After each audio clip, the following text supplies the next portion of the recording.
Olá, bom dia, graça e paz. Tudo bem com você? Tudo bem com sua família? Espero que tudo esteja bem. Amém? Deuteronômio, capítulo 3. Nós vamos ver aqui o versículo 23 em diante. A oração de Moisés para entrar em Canaã. Já vimos uma parte disso lá em Números, capítulo 17. Você pode voltar aqui e contemplar um pouco mais. Mas é interessante que aqui nós vamos ver por um outro ângulo. Amém? Diz o texto, Deuteronômio capítulo 3, versículo 23. Também eu, Moisés falando, nesse tempo, implorei graça ao Senhor, dizendo: Ó Senhor Deus, passastes a mostrar ao teu servo a tua grandeza e a tua poderosa mão. Porque Deus há, nos céus ou na terra, que possa fazer segundo as tuas obras, segundo os teus poderosos feitos. Rogo-te que me deixes passar para que eu veja esta boa terra que está além do Jordão, esta boa região montanhosa e o Líbano. Porém o Senhor indignou-se muito contra Moisés, por vossa causa, e não me ouviu. Antes me disse: basta, não me fales mais nisto.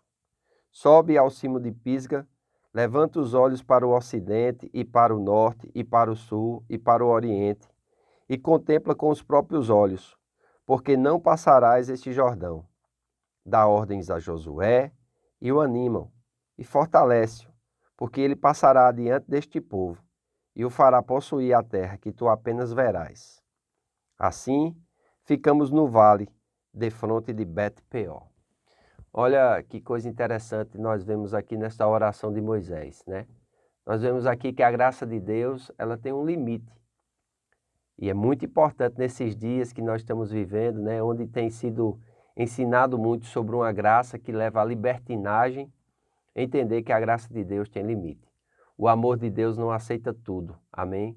Mas o amor de Deus espera que quando a mão de Deus é estendida, aquele a quem é amado receba essa graça e saia da condição que estava para nunca mais voltar.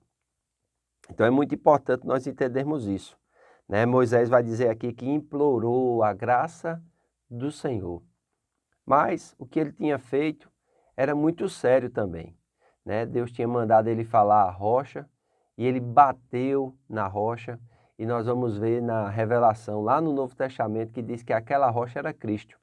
É como se Moisés tivesse desobedecido a Deus e não tivesse, vamos dizer assim, santificado o Senhor diante do povo. Amém? Então é muito importante nós entendermos que precisamos santificar o Senhor diante do povo. Amém? Diante dos gentios, toda a igreja precisa santificar ao Senhor e os líderes precisam santificar o Senhor diante da igreja. Então, aqui na minha Bíblia de estudo vai mostrar as diretrizes para conquistar a vitória. Muitas escrituras apontam para o nosso envolvimento no combate espiritual ativo, em que devemos nos comportar como bons soldados. Não é espanto que aprender como conquistar a vitória neste combate seja tão importante. Então nós precisamos entender que na batalha espiritual, Deus já proveu para nós as armas espirituais, que são poderosas nele. Amém? Nós não podemos mais querer, na luta espiritual, usar armas carnais, agir de acordo com os nossos pensamentos, nossos instintos. Isso não vai glorificar nem santificar ao Senhor. Isso é perigoso. Veja o que Moisés diz aqui, né? Ele diz assim, também eu neste tempo implorei graça ao Senhor, dizendo: ó Senhor, passaste a mostrar a teu servo a tua grandeza e a tua poderosa mão. Porque que Deus há nos céus e na terra que possa fazer segundo as tuas obras, segundo os teus poderosos feitos. Versículo 25. Rogo-te que me deixes passar, para que eu veja esta boa terra que é da além do Jordão, que está da além do Jordão, esta boa terra montanhosa e o Líbano. Porém o Senhor indignou-se muito contra mim, por vossa causa, e não me ouviu. Antes me disse: basta, não me fales mais nisso. Então chega um momento que o Senhor diz basta, né? Então é muito importante nós lembrarmos que a batalha é do Senhor. Confie os seus combates a Ele. Descanse na sua vitória. Irmãos, quando nós confiamos em Deus, quando nós damos crédito a Deus, Ele batalhará por nós. Amém? Ele pegará a nossa causa e tomará como dele, porque existe confiança da nossa parte. Amém? É muito importante. Seja confiante de que Deus fornecerá a força para tudo o que Ele exige. Compreenda que a nossa vida em Cristo é uma vida de fé. Você tem vivido pela fé?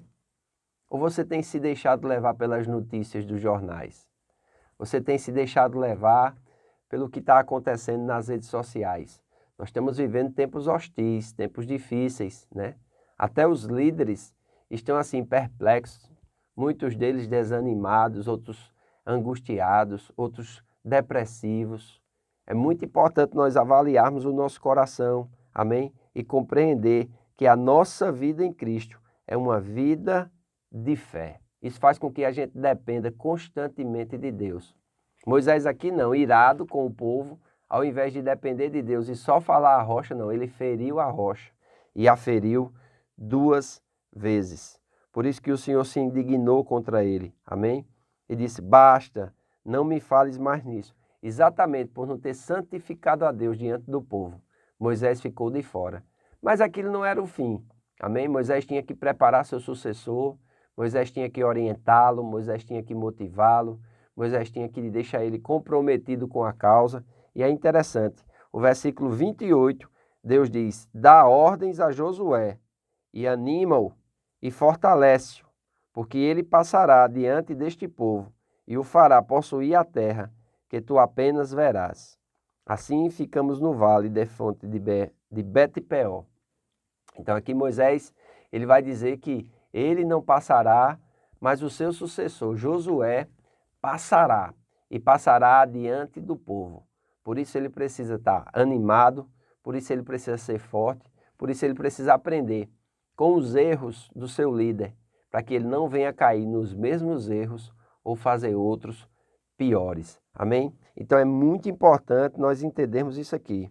Josué mais tarde cita esta passagem aos Rubenitas, aos Gaditas e à meia tribo de Manassés como um lembrete da responsabilidade deles para com as tribos a oeste do Jordão. Eles obedeceram zelosamente. Então, é interessante que essas instruções que Josué recebe de Moisés, inclusive as que foram anteriores, né, à distribuição das 2 tribos e meia na Transjordânia, quando eles estão lá na frente, ele vai lembrar disso aqui.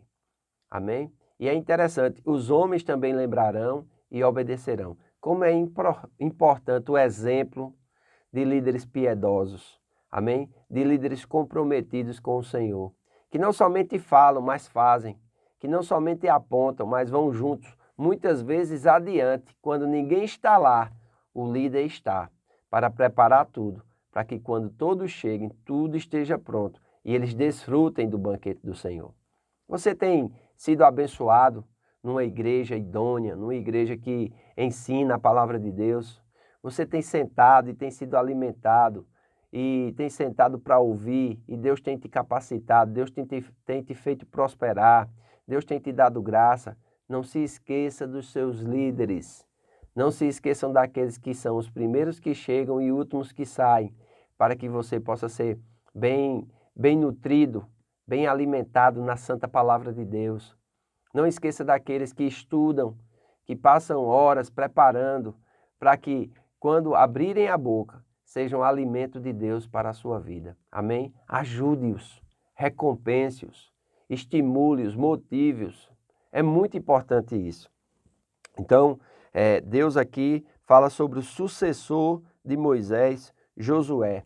E nós vamos ouvir muito falar sobre esse homem, nós vamos aprender muito com ele também. Amém? Porque ele é animado, fortalecido, ele fará com que o povo passe o Jordão. Amém? Fará com que o povo destrua Jericó e outras cidades e vai fazer com que o povo seja assentado na terra de Canaã. Amém? Hoje à noite quero convidar você, a partir da sua casa, a estar conosco no nosso culto da família. Será uma grande bênção. Então, se prepare sua casa, deixe tudo organizado, porque é um culto a Deus. E você precisa estar alerta, você precisa estar focado, amém? Diante do seu equipamento, diante da sua TV. Eu tenho aconselhado algumas pessoas e elas têm dito que não é a mesma coisa, e não é mesmo. Por isso você precisa colocar um pouco mais de empenho, de disciplina, de foco, para que você possa receber da melhor forma possível aquilo que Deus tem preparado para ti na noite de hoje. Amém? Em nome de Jesus. Faço votos por tua prosperidade e saúde, assim como é próspera a tua alma. Que Deus te abençoe e até amanhã.